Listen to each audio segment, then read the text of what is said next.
And in the meantime, some insights on the news shaping the markets. For that, we welcome in Greg McBride, Chief Financial Analyst at Bankrate.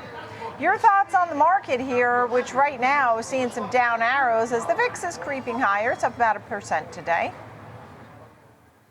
Well, Nicole, it's great to be with you. This earnings season, right? So we always see heightened volatility, particularly with the bevy of earnings that are coming out today, a lot of the heavyweights. But you mix that with all the uncertainty, right? Markets hate uncertainty. There's uncertainty about interest rates and how long the Fed's going to keep rates high. There's uncertainty about geopolitical matters around the globe. It's an election year, plenty of uncertainty surrounding that. So, I think you put all that together. It has seen choppiness and seeing volatility as part of the course. Right, understood. At this point now, there's a lot of thought here that maybe earnings season now as we're kicking off this one, but that over the year, earnings fundamentally will improve and companies will improve and stocks will improve. I mean, what would you say to that? Or are you more in this worried camp? No, I'm definitely in the camp of the former. A solid economy, where the economy's strong enough that there's nothing compelling the Fed to cut rates. That type of backdrop is conducive to the earnings growth that's ultimately going to drive stock prices. And so, I think the investors focusing too much on interest rates and how long they're going to stay at these high levels, I think that's a little myopic whenever we have an economy where unemployment's been below 4% for almost 2.5 straight years, the first time since the 60s that's been the case. Consumer spending continues to be pretty strong. And so those backdrop, I think, really is a positive ultimately for the movement of stock prices over time, even with interest rates at these elevated levels. Yeah, at the same time, over at Bankrate, I know you're watching how much people are spending and using the credit cards and the debt that they're holding and carrying over and maybe even defaulting on. The consumer is such a big part of this story. And of course, those who are well off are not the ones that we're talking about. We're talking about many Americans who live paycheck to paycheck and those who are carrying a debt at a high price. Tell me about that story and where it fits in.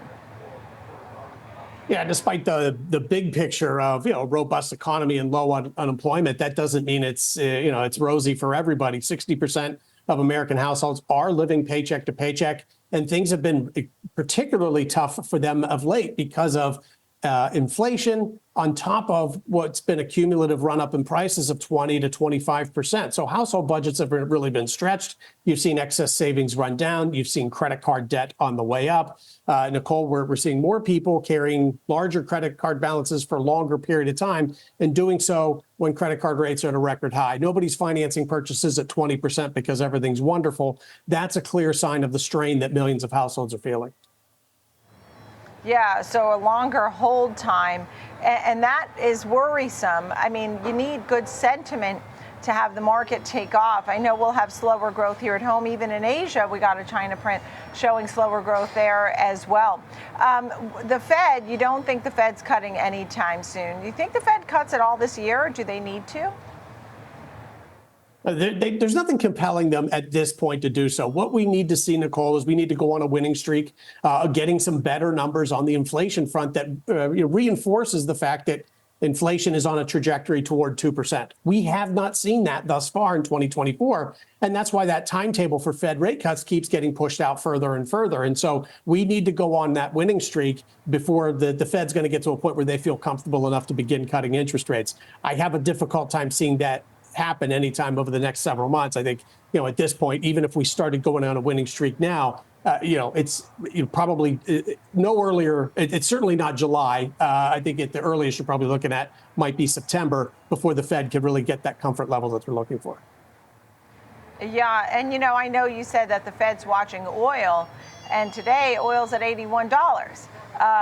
But I know that it can gyrate, fluctuate, and jump at any point, right? You could see it go up $5, $6, $7 in a day if there's a story that goes along with it. Tell me about that part of it. Is that something you're concerned about? Well, oil prices are elevated. So what we had, when you look back at, say, the last several months of 2023, well, we did see a lot of improvement on the inflation front.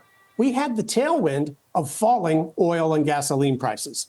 We don't have that tailwind now. And lo and behold, the inflation numbers haven't been good. And so my concern is that even at the core level, if you have transportation dependent services and businesses that start to price in the oil and gasoline prices that are now higher than they were in the fall of last year, that could feed into inflation and kind of reinforce the trend we've seen of late. Something the Fed's going to be watching, something, frankly, I think all of us will be watching in the months ahead.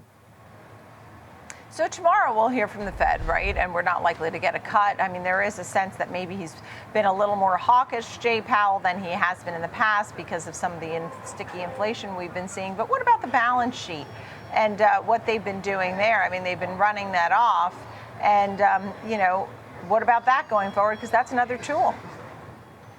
That is another tool. And the expectation is, whether it comes tomorrow or not, is some announcement that they're going to slow the pace of that runoff as it pertains to the treasuries, not the mortgage-backed security holdings. That they're going to continue to run off at the same pace. The expectation is that they're going to scale back the runoff on treasuries. Ironically, that might actually help things like mortgage rates a little bit, because if they slow the pace of the runoff, the Treasury doesn't need to sell as much long-term debt. So we might, that might actually help mortgage rates. We've seen mortgage rates spike well over 7%. It's partly attributable to the fact the Fed's rate cut timetable has been pushed out further and further, but part two, because of there's been a bevy of debt issuance from the Treasury that, really going back to last summer kind of caught investors off guard. So that's been a contributing factor as well. And if you bring that in a little bit, I think that, could give us some help, at least keep long-term rates from continuing to move higher. Yeah, that was somewhat counterintuitive, counterproductive when we kept hearing treasuries on the market, and then now they won't necessarily have to do that if they actually slow that pace of the runoff of the treasuries. Greg McBride, great to see you at Bankrate. Really glad you're here with us today. Thank you.